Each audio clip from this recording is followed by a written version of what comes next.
કહેવાય છે કે પૈસા હોવા છતાં શાંતિ જ ના હોય તો એ જીવન શું કામનું? હું લઈને આવ્યો છું એક એવી વાર્તા કે જેમાં એક ખેડૂત રાજાને સમજાવે છે કે જીવનમાં પૈસાનું શું અને કેટલું મહત્વ છે. તો ચાલો શરૂ કરીએ વાર્તા. એક રાજા હતો, એને ઘણું મોટું સામ્રાજ્ય હતું. છતાંય ઉદાસ અને દુઃખી રહેતો હતો. કોણ જાણે એમને શું દુઃખ હતું? દરેક વખતે માત્ર એક જ વાત કહ્યા કરે, આખરે શાંતિ પામવા માટે શું કરવું? મારા જોડે આટલું બધું છે છતાંય હું ઉદાસ અને દુઃખી કેમ રહ્યું છું? એ સવાલનો જવાબ શોધવાનો છે. એક એમની સારી આદત હતી.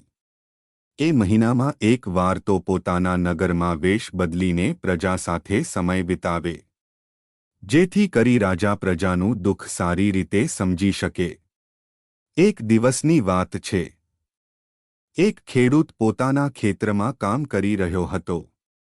એટલામાં ત્યાંથી રાજા વેશ બદલીને એ બાજુ આવ્યો. રાજાની નજર એ સૂતેલા ખેડૂત પર ગઈ. એના ફાટેલા કપડાં પર ગઈ. ખેડૂતની આવી દશા જોઈને રાજાને એના પર દયા આવી અને એના ખેતરમાં 4 સોનાના સિક્કા મૂકી દીધા.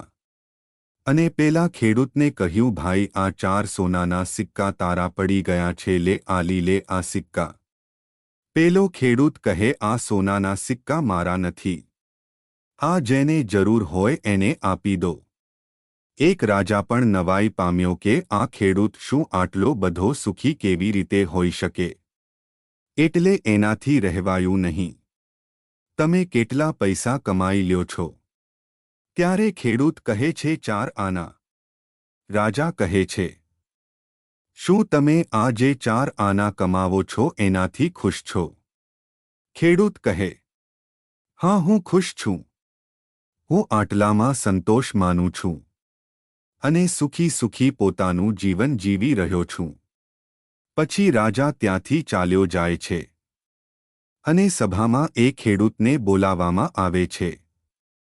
રાજા એ ખેડૂતને કહે છે, ભાઈ, કાલે જે માણસ તારી જોડે આવ્યો હતો એ હું જ હતો. મને મારે એક વાત તારાથી સાંભળવી હતી. આ 4 આના કમાય છે એમાં તું ખુશ કેવી રીતે રહી શકે છે? તો ખેડૂત કહે છે, જુઓ રાજાજી, 1 આનામાં હું મારું ઘર ચલાવું છું.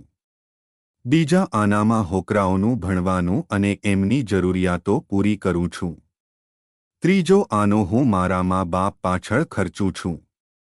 હવે ચોથો જે આનો બચ્યો એ હું બચાવું છું જેથી કરી મુસીબતના સમયમાં કામ લાગે.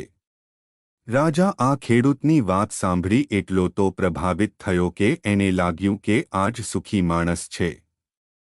આ વાર્તા વચ્ચે એક મૂળ શિક્ષા છે કે સુખ અને સમાધાન જીવનમાં માનવ સંતોષ અને સંતૃપ્તિને પ્રાપ્ત કરવાનો માર્ગ છે. આ વાર્તામાં રાજા અને ખેડૂતનો સંવાદ એ દરેક વ્યક્તિને તેમના જીવનમાં શાંતિ અને સુખ માટે જીવનની પરિકલ્પના કરતી જગ્યા આપે છે. રાજા અને ખેડૂતના વચનો દ્વારા શોધવું જોઈએ કે સામાજિક સ્થિતિઓ અને સમાજના દરેક સભ્યને આપેલી જવાબદારી પૂરી કરવામાં મદદ કરે છે. મિત્રો, જો તમે આ વિડિયો વધુ લોકોમાં ફેલાવવા માંગતા હો તો આ વિડિયોને લાઇક કરો કેમ કે આ વિડિયો બીજા લોકો સુધી પહોંચે. મિત્રો, આજનો આ વિડિયો કેવો લાગ્યો તે મને કોમેન્ટમાં કહી શકો છો. અને તમારા મિત્રોને આ વિડિયો શેર કરો. ચેનલને સબસ્ક્રાઇબ કરો. ફરીથી મળીએ નવા વિડિયો સાથે. ધન્યવાદ.